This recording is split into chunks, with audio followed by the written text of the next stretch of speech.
చదువుకున్నాడు, కానీ ఆయనతో స్టేట్మెంట్ తీసుకోరు. స్టేట్మెంట్ తీసుకునేది పోలీసులే రాస్తారు. లింగమయ్య అన్న భార్యతో ఏలుముద్ర తీసుకుంటాడు. ఎందుకంటే ఆయన చదువు రాదు.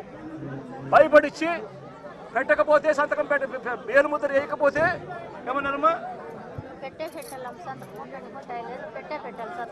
సంతకం పెట్టాలి. ఎట్టి పరిస్థితుల్లో పెట్టకుండా పోతే ప్రసక్తే లేదు, ఖచ్చితంగా పెట్టాలని చెప్పి ఆమెతో ఏలుముద్ర తీసుకుంటారు. వీళ్ళు ఏం రాసుకున్నారో ఆమెకు తెలీదు, ఏం స్టేట్మెంటు ఉందో దాంట్లో తెలీదు, ఎవడు చెప్పడు. కానీ కొడుకు ఇచ్చే స్టేట్మెంట్ మాత్రం తీసుకునే కార్యక్రమం మాత్రం చేయరు.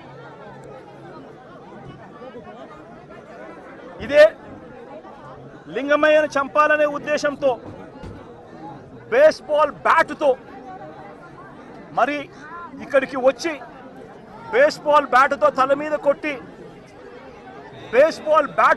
మీద కొట్టి చంపిన నేపథ్యంలో ఎక్కడ కూడా పోలీసులు నమోదు చేసిన కేసుల్లో ఎక్కడా కూడా బేస్బాల్ బ్యాట్ ఉందని, బేస్బాల్ బ్యాట్తో కొట్టారని చెప్పి ఎక్కడా రాయరు.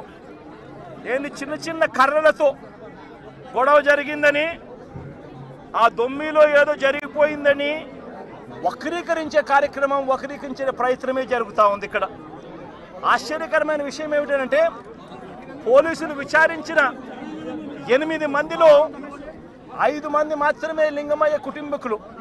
మిగిలిన 3 పోలీసులు సాక్షులుగా చేర్చిన మిగిలిన 3 తెలుగుదేశం పార్టీకి సంబంధించిన నిందితులకు సంబంధించిన సన్నిహితులను సాక్షులుగా మరో 3 పోలీసులే చేర్చడం అన్నది నిజంగా లా అండ్ ఆర్డర్ అన్నది ఏ స్థాయిలోకి దిగజారిపోయింది, పోలీసు అనే వ్యవస్థ ఏ స్థాయిలోకి దిగజారిపోయింది అని చెప్పడానికి నిజంగా ఇంతకన్నా వేరే ఉదాహరణ కూడా అవసరంలా. అంటే వీళ్ళే మనుషులను తప్పించేదానికోసం సాక్షులను కూడా వీళ్ళకు కావలసిన సాక్షులను మాత్రమే వీళ్ళు ఇప్పుడే యాడ్ చేసుకుని దానికి మళ్ళా లింగమయ్య అన్న భార్యతో ఏలుముద్ర చేయించుకొని వీళ్ళంతకు వీళ్ళే కేసును బిల్డప్ చేస్తూ ఉన్నారని అంటే ఇంతకన్నా దారుణమైన పోలీసు వ్యవస్థ ప్రపంచ చరిత్రలో ఎక్కడైనా ఉంటుందా అని అడుగుతా ఉండ.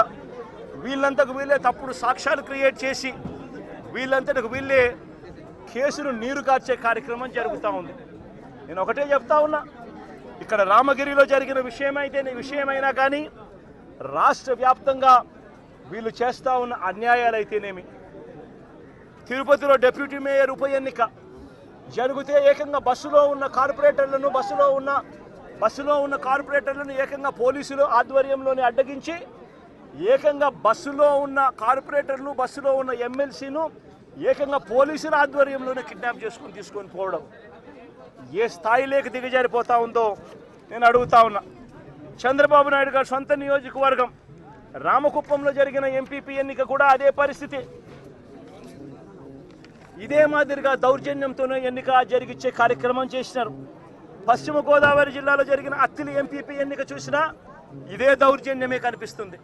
ఎక్కడా వీళ్ళకి సంఖ్యాబలం లేదు, అయినా కూడా దౌర్జన్యంతోనే గెలవాలి అని చెప్పి దౌర్జన్యాలు చేసిన పరిస్థితులే కనిపిస్తూ ఉన్నాయి. విశాఖపట్నంలో కూడా ఇప్పుడు ఏం జరుగుతూ ఉంది, 98 మంది సభ్యులుంటే 56 మంది సభ్యులు వైఎస్ఆర్సీపీ బీఫామ్ మీద వైఎస్ఆర్సీపీ సింబల్ మీద గెలిచిన వాళ్ళు. మరి తెలుగుదేశం పార్టీకి ఎక్కడ ఉంది స్ట్రెంత్ అని అడుగుతా ఉన్నా. ఇక్కడ కూడా దౌర్జన్యం చేస్తూ క్యాంపులో ఉన్న వైఎస్ఆర్సీపీ సభ్యులను సైతం భయపెట్టే కార్యక్రమాలు చేస్తూ ఉన్నారు. ఇళ్లకు వెళ్ళి వాళ్ళ భార్యలను భయపడిస్తూ మీ ఆయన ఎక్కడున్నాడో చెప్పకపోతే మిమ్మల్ని స్టేషన్లో పెడతామని చెప్పి భయపడిస్తూ ఉన్న పరిస్థితులు ఈరోజు రాష్ట్రంలో కనిపిస్తూ ఉన్నాయి. మరోవైపున చూస్తే రాష్ట్రంలో హత్య రాజకీయాలు ఏ స్థాయిలోకి దిగజారిపోయాయి అంటే ఏప్రిల్ 6వ తారీఖున నంద్యాలలో నంద్యాలలో ఈ మధ్యనే నంద్యాల జిల్లాలో సిరివెల్ల మండలంలో యార్లగడ్డ కాన్స్టిట్యున్సీ ఇందూరు ప్రతాప్ రెడ్డి అని చెప్పి మా పార్టీకి సంబంధించిన మండల కన్వీనర్ ప్రతాప్ రెడ్డిపై దారుణంగా హత్యాయత్నం చేశారు. ఇదే చంద్రబాబు నాయుడు గారు ఇదే ఇందూరు ప్రతాప్ రెడ్డి అనే వ్యక్తి దేవాలయంలోకి వెళ్ళి పూజ చేస్తూ ఉండగా దాడులు చేయించాడు. ఇదే చంద్రబాబు నాయుడు గారు ముఖ్యమంత్రిగా ఉన్నప్పుడు 2017లో ప్రతాప్ రెడ్డి అన్నను ప్రభాకర్ రెడ్డిని అతని బావమర్దిని చంద్రబాబు నాయుడు గారి దగ్గర నుండి చంపించారు. చంపించిన తర్వాత మా ప్రభుత్వం వచ్చిన తర్వాత ప్రతాప్ రెడ్డికి మేము గన్మెన్ సౌకర్యం మేము కల్పిస్తే చంద్రబాబు నాయుడు గారు వచ్చిన తర్వాత ఆ గన్మెన్ను తీసేసి చివరికి ప్రతాప్ రెడ్డిని చంపే కార్యక్రమం చేయడానికి ఏకంగా చంద్రబాబు నాయుడు గారు పురమాయించిన పరిస్థితులు మన కళ్ళ ఎదుటే కనిపిస్తా ఉన్నాయి.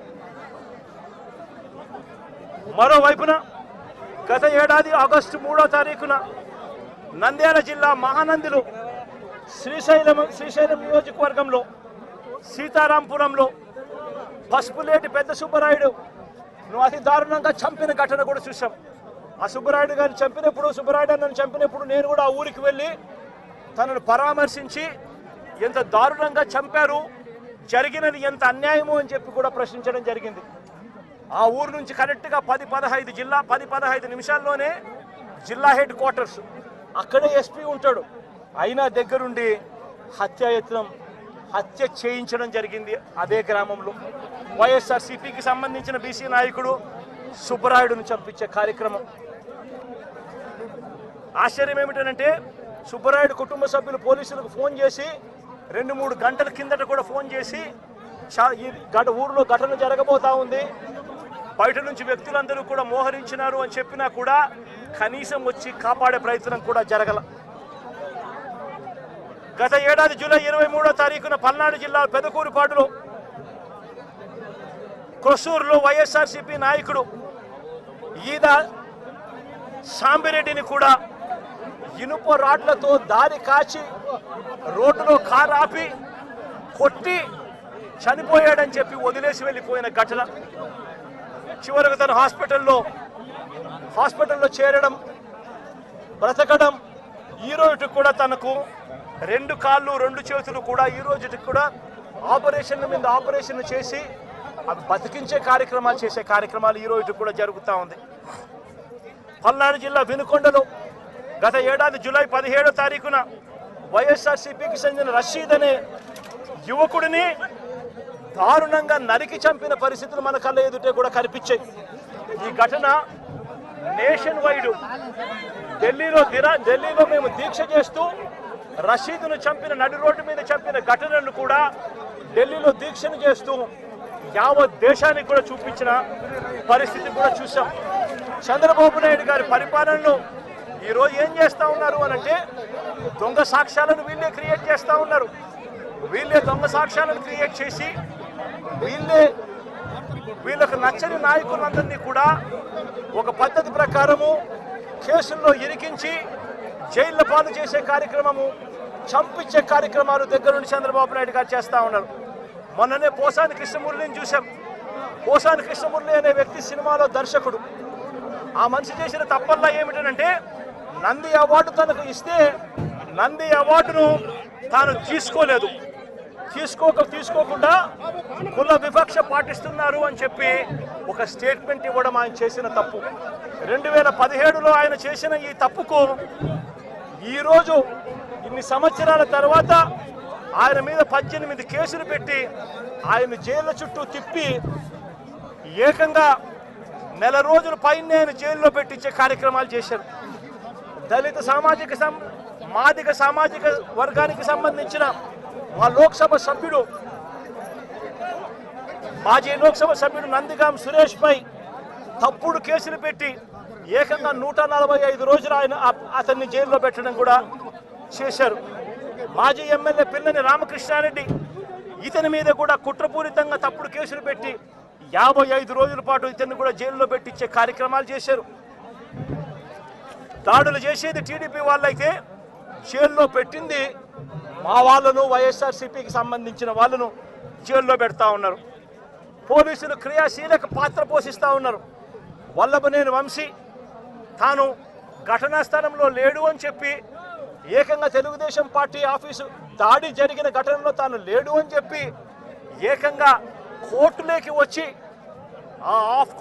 వచ్చి తెలుగుదేశం పార్టీకి సంబంధించిన వ్యక్తి, పనిచేస్తూ ఉన్న వ్యక్తి కోర్టు 18 సార్లు ఆయనకు వాయిదాలు పిలిస్తే 18వ తారీఖు రాని తప్పని పరిస్థితిలో పోలీసులే తనను ప్రవేశపెడితే కోర్టు ముందర తానే వంశీ అనేవాడు అక్కడ లేడు అని చెప్పిన తర్వాత కూడా వంశీని అదే కేసులో ఇరికిచ్చి అదే కేసులో వంశీని ఇబ్బంది పెడుతూ ఇప్పటికి 50 రోజుల నుంచి వంశీని కూడా జైల్లో పెట్టించే కార్యక్రమాలు చేశారు. ఇలా రాష్ట్రం మొత్తం మీద రెడ్ బుక్ పరిపాలన సాగిస్తా ఉన్నారు. ఇదే చంద్రబాబు నాయుడు గారిని అడుగుతానా, అయ్యా చంద్రబాబు, ప్రజల్లో ఏదైనా కూడా మంచి పేరు తెచ్చుకొని రాజకీయాలు చేయడం నేర్చుకోండి. మీరు సూపర్ 6 ఎందుకు అమలు చేయడం లేదు అని చెప్పి ఈరోజు ప్రజలు గట్టిగా నిలదీస్తా ఉన్నారు. సూపర్ 7 హామీలను ఎందుకు అమలు చేయడం లేదు అని ప్రజలు మిమ్మల్ని గట్టిగా ప్రశ్నిస్తూ ఉన్నారు.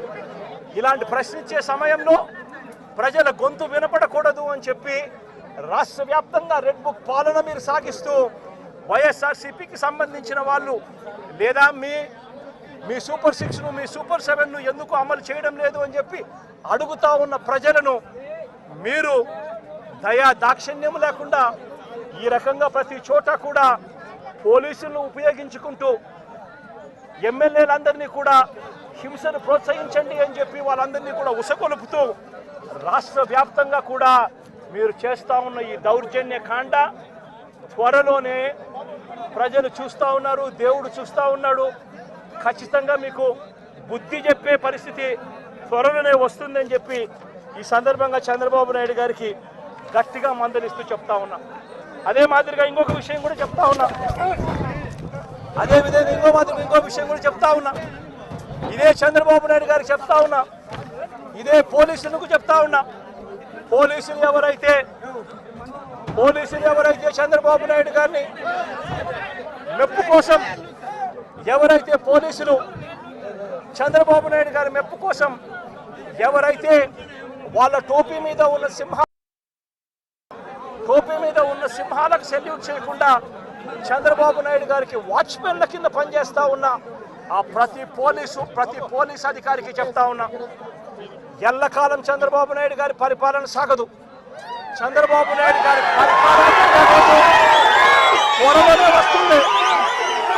ప్రతి పోలీస్ అధికారికి కూడా చెప్తా ఉన్నా, మీ బట్టలు తీస్తామని చెప్పి ప్రతి పోలీస్ అధికారికి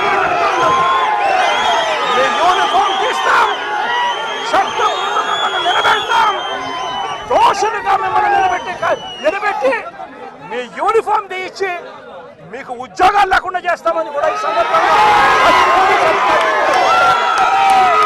ఇప్పటికైనా చెప్తా ఉన్నా, ప్రతి పోలీస్ అధికారిలో కూడా మార్పు తెచ్చుకోండి. ఎల్లకాలం ఇదే పరిపాలన సాగదు. మీరు చేసిన ప్రతి పనికి కూడా వడ్డీతో సహా లెక్కేసి మిమ్మల్ని దోషులుగా నిలబెట్టి మీతో కక్కిచ్చే కార్యక్రమం ఖచ్చితంగా చేస్తామని చెప్పి కూడా ఈ సందర్భంగా ప్రతి పోలీస్ అధికారికి కూడా చెప్తా ఉన్నాం.